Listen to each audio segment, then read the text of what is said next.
Hey guys, and welcome to Pheas Airsoft, where today I'm going to unbox this CYMA CM.122 or P226 AEP.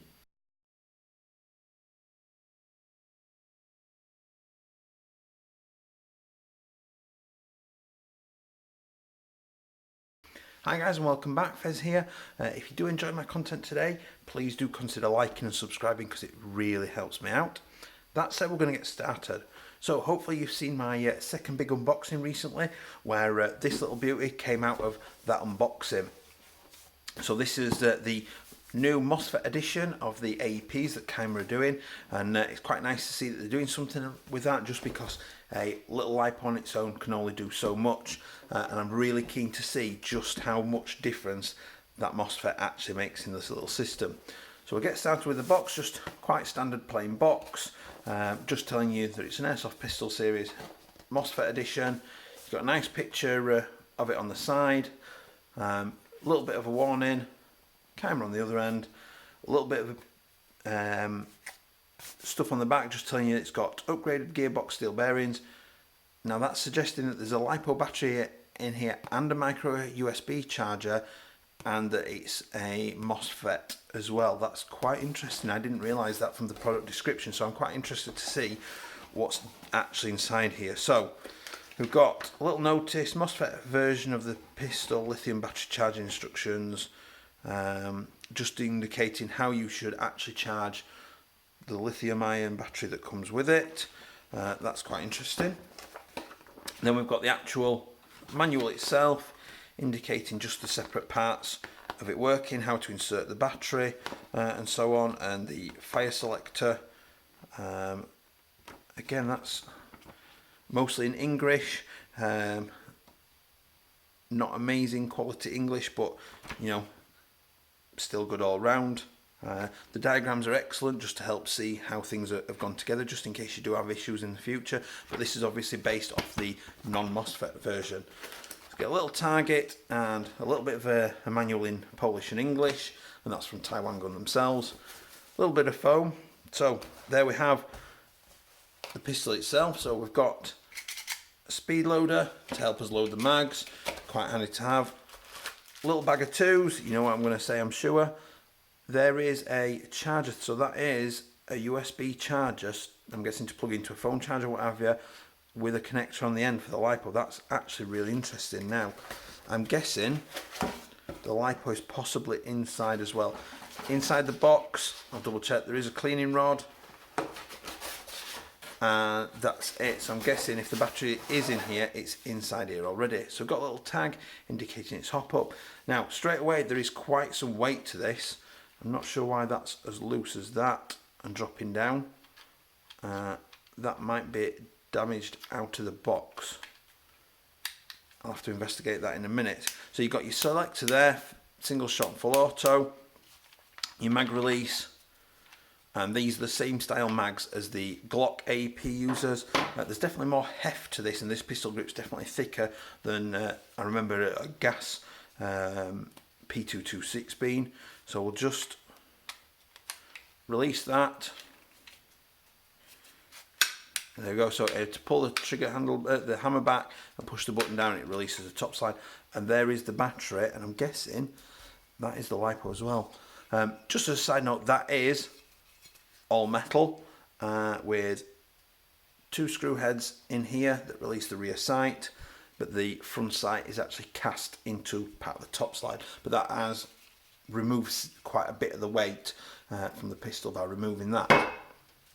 So you've got your plastic outer shroud, you've got your little brass inner barrel in there that comes nearly to the end. Again, as I've said before with these, they could have threaded these, would have made a nice change for it, but it's not the end of the world. So there it is. That is a MOSFET, and that is a teeny tiny little MOSFET that's in there. I am not sure if you're actually even supposed to take the battery out. Now, it doesn't look like I can easily get the battery out. I'm pretty sure the battery is wired, basically wired into the pistol, which is, it's not perfect, but it's not a bad thing either, I suppose. But it does mean that that needs charging for a little bit. Oh, I didn't actually expect that for a second. Okay. So I'm guessing that might have been the battery release, but obviously that's disabled because the battery itself can't be removed. But that is, now that's definitely crisp and snappy trigger response. I wasn't expecting that at all. And I don't know even how charged that Lipo is. Let's try full auto. That's at least in line, if not a little bit better than a normal AEP with a Lipo in it. So I'm not 100% convinced right this moment how much that MOSFET's actually doing. Obviously it will lengthen the lifespan of the actual trigger contacts in there and things, and it's not going to do anything special. It's just going to do what MOSFETs do, and it's directing the current directly to the motor instead of having to go via the trigger contacts, or so that's what it should do anyway. So what I'll do is I'll go and get this fully charged up, I'll get it chronoed, and I'll come back in a second and tell you where we are with this. Okay guys, so I'm back from the chrono. I've charged up the Lipo, and I'm going to put the top cover back on because it makes a significant difference to the sound. But I can honestly say charging it up has actually made a massive difference. So I'm just going to drop that down, drop that in, make sure, there we go. I have noticed it does make this a little bit more difficult to put together. So let's just, oops, that these wires are quite easy to get in the way and get crimped when you're reassembling this. Nope. So obviously one point to note is that it's definitely going to be more fiddly to get your top slide back on. That said, you're not going to be doing battery changes. You know, this is not something you'll need to do typically in the middle of a firefight, because you should have already done this in the safe zone. There we go. So I can honestly say, and you can hear this, charging it up has definitely made a difference there. It's definitely a little bit snappier. There's not quite as much sluggishness. It's not quite fully charged, but it's been on charge for a good 30-40 minutes just to get it topped up.